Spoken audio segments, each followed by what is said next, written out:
So recently I've been playing chess. Kids,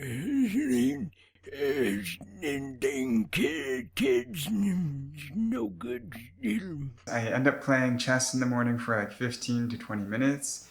And because I've been playing chess, I actually want to share some reasons as to why I think you should also play chess. You smart. It's a simplistic way to monitor strategies, and I feel like the strategies used in chess are very pure. Take the idea of like creating a threat.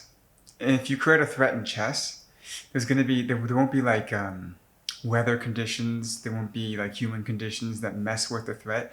Whereas if you're looking at a grand strategy game, or I don't know, a threat created inside like a geopolitical environment, there's so much more noise and dynamics that it kind of limits the ability to see how the threat strategy plays out, right? So if you threaten another pawn by moving a pawn, there's nothing that's going to come in and knock the board over unless like you would just start over it. And so with chess, you get to see how strategies played out in its purest form, and you get to see a lot of mechanics involved with strategy also played out in its purest forms, right? It's not just threats, it's trade-offs, right? You could deliberately give up pieces to gain board position. You can see about how you're utilizing your pieces based off like how you actually map your pieces onto the board. Putting a knight on the edge of the board is a mistake. Putting it in the center is considered like an active or a dominant move for the knight. These kinds of ideas you can see in their purest form when you're playing chess, whereas in the real world they're a bit muddy and they're really hard to pinpoint, and you can't really delineate, well, was this because human error or was this because the strategy actually worked really well? Another really important reason is chess is a game where reading a book about the game will actually directly improve my ability to play the game.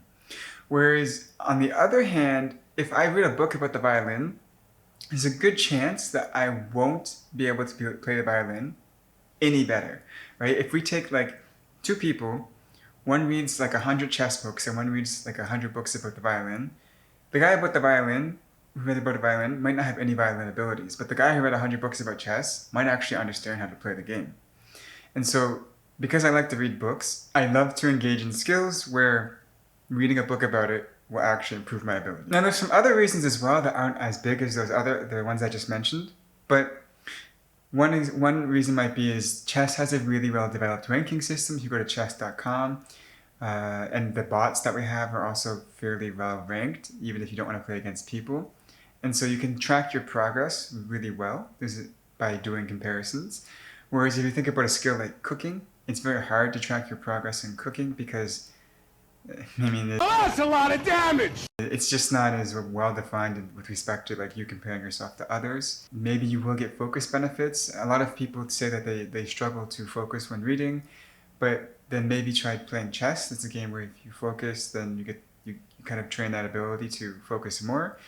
So maybe there's some focus benefits with playing chess. And then in addition to those, it's just a great way to start your morning routines. Like if you just start with 15 minutes of chess, I really like to start with 15 minutes of chess and 15 minutes of mental math. I feel like these two things together really kickstart my day. I actually feel smarter because I'm doing them. I don't know if it's probably placebo, right? I don't think there's any massive cognitive change that has happened, but it definitely has improved my mental health, and I do feel more agile and sharper in my general day-to-day thinking as a result of adopting these two things. Now, as for resources that I'm using to learn chess, first and foremost, books, obviously. There's one book, Logical Chess. This is a good book for looking at how to play chess move by move. He gives like exhaustive accounts of how to basically, he basically analyzes some games, and he'll give exhaustive accounts of how to play those games based off the board position. It's like logical chess or move by move chess, and it's pretty deep in analysis. This is a great book. It will also teach you the principles of chess, by which I mean like synergies and things like this. More like macro strategies when you're playing chess. Another quite famous book for learning chess that I haven't read yet, but I will read, is Bobby Fischer Teaches Chess. He just basically teaches the core mechanics of chess. This is a much simpler book. He'll go over some games to get you exposed to like mid-game and late-game chess. But that's considered a much more simple book and is also good for beginners. And there is one more by Jose Capablanca. And the way he teaches chess is, in his book, he'll focus on the end game, which is something a lot of people struggle with. And he'll teach you how to play the end game really well, but also he'll teach you some of the basics as well. Most of the chess books do teach some basics, and then they differ in their specialization. I will also say what I personally started with, and what I would recommend people start with, is going through the basic courses on chess.com. I feel like those are really solid courses, and they're pretty helpful, and they even let you play the lessons that you learned right after. And so chess.com has also been a big resource for me to actually learn how to play chess. Now, I want to conclude here by saying that there are definitely other games that you can play that will give you the same benefits as chess. But as far as I can tell, chess is the best at doing it. Checkers isn't complicated enough. Go might be is a bit more complicated than chess.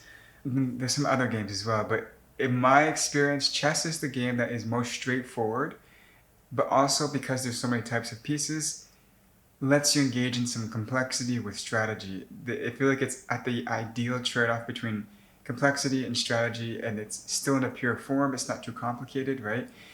Other games I found aren't as good as chess in this respect. But with that being said, let me know what other games you think I should learn. I'm still open to playing other games. I still want to try Go. But that being said, guys,